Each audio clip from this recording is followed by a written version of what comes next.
Let's start Thank with you. some of the meat supply chain issues out there. Obviously, you're a sandwich chain. You depend a lot on a steady supply of meat, particularly once we do get this economy back up and running. What steps have you taken right now to ensure that when people walk into the store, when it finally opens, they'll be able to get their sandwiches? Well, the entire industry right now, you have the mainline distribution companies where we get all of our product from. We currently use Cisco. They're based out of Houston, but they're a national distribution company. And what happened is all the restaurants basically shut down, obviously, several weeks ago, we all know. So their customer evaporated. So therefore, a lot of the people stopped producing the meats. They had to eliminate their supply chain because they weren't selling the product.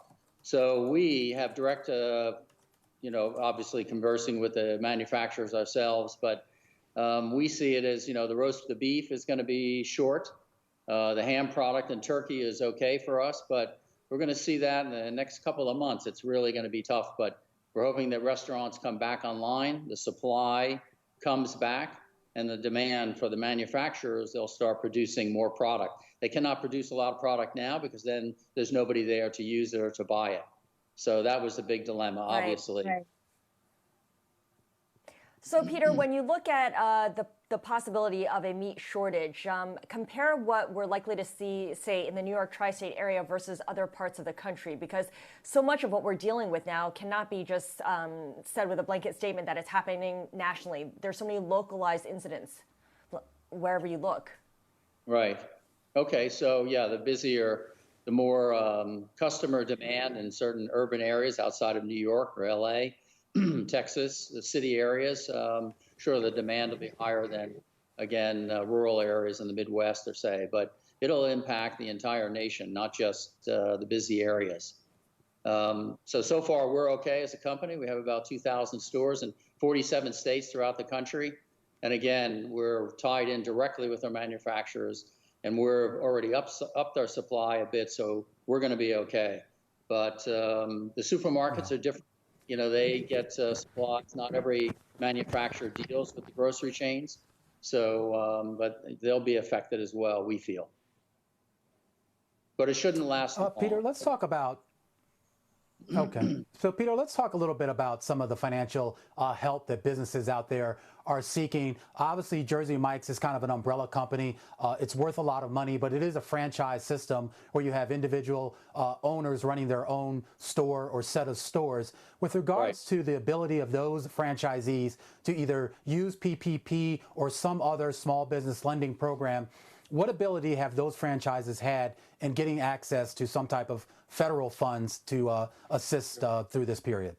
So March 27th is when they announced they came out with the official payroll protection monies. We were on the phone with every owner that weekend on a webinar, so we did not sit. And we coached them all through the application process, what they had to do, the 12 months of payroll averaged out and 2.5 times. So we were ready for that first tranche. It was about 9% of the hospitality and restaurants that got the money that were funded, that applied. We were almost as much as 30% funded.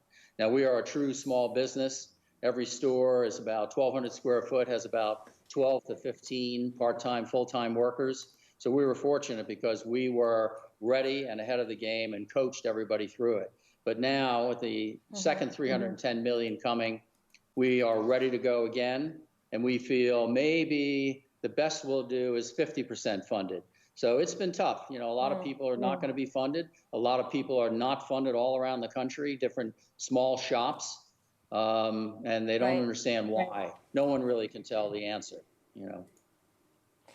Well, we were just saying earlier how Bank of America CEO Brian Moynihan says that the small business loan program should not be a race, and that first come, first serve setup they have right now, that needs to be removed.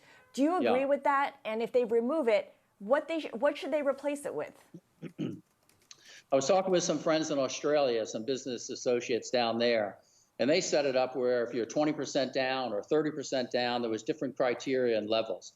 The second tranche now, you have to show some financial hardship. So there is more criteria, and they are going back to make sure some of the universities aren't getting the money, and who shouldn't be getting it isn't getting it. So yes, there's a lot of things that they could do differently. but I know the government acted because they wanted to move and get the money out. But certainly, yeah, some other criteria should have been in place, and it should not be a race. It's just a fight, and we were in that fight, and we really, made sure that we were on it, and made sure we did what we were supposed to do as directed by the government.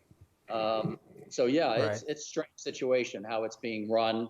Some are going to be fortunate to get it and happy, and there's going to be a lot more than not that are not getting it, unfortunately. Yeah.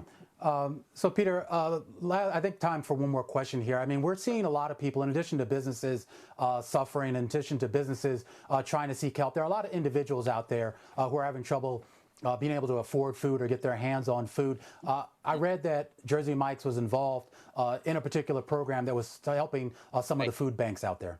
Yeah. So no one several weeks ago thought that they would be in line to pick up food from a food bank because they didn't have money to buy groceries. So we put together, all our owners got together and rallied, and we raised $2 million this past weekend for Feeding America. And just an emotional weekend. It was just unbelievable what our teams, our crews pulled off. I was down there making subs at a store outside of Miami, had the gloves on, the hat, the mask, and we have like 8 feet away from the customers. Most of it's takeout at the curb or door pickup, third-party delivery, so it was outstanding. Just incredible efforts and a very emotional weekend. 2 million, I think 21 million meals. So we're not going to stop. We keep hitting it hard, and there's so much need out there. We won't stop.